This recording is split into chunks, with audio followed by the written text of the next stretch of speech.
శ్రీ వారాహిదేవి నవరాత్రులలో భాగంగా ఈరోజు సప్తమాతృకలు ఎలా జన్మించాయి, వాటిలో వారాహిదేవికి ఎందుకు అంత ప్రత్యేక స్థానం ఉంది, ఈరోజు ఆ దివ్య రహస్యాన్ని తెలుసుకుందాం.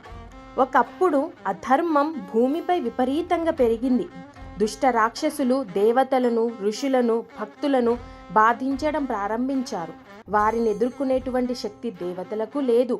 అప్పుడు బ్రహ్మ, విష్ణు, మహేశ్వరుడు, ఇంద్రుడు, కుమారస్వామి, వరాహ స్వరూపం వంటి దేవతల దివ్యశక్తులు ఒక్కొక్కటిగా వెలువడ్డాయి. ఆ దివ్యశక్తుల నుంచే సప్తమాతృకలు అవతరించారు.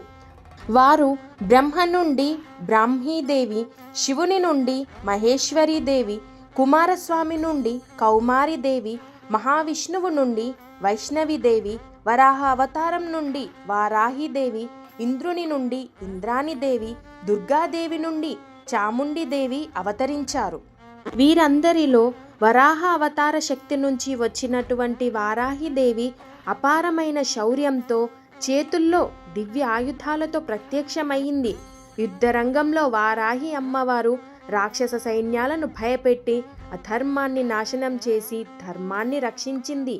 అందుకే ఆమెను దేవతల సేనాధిపతి, దండనాయకి, శత్రు సంహారిణి అని భక్తులు ఆరాధిస్తారు.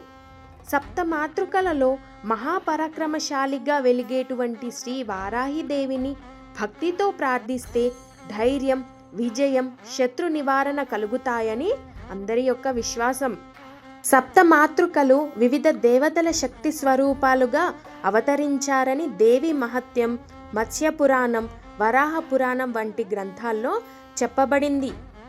ఈరోజు ఈ కథ మీ అందరికీ నచ్చినట్లయితే వెంటనే నా యొక్క వీడియోని లైక్ చేయండి. అలాగే మీ మిత్రులందరికీ షేర్ చేయండి. మరిన్ని శ్రీ వారాహిదేవి యొక్క మహిమలు తెలుసుకోవాలంటే నా యొక్క ఛానల్ని సబ్స్క్రైబ్ చేసుకోండి. ఓం శ్రీ మాత్రే నమః.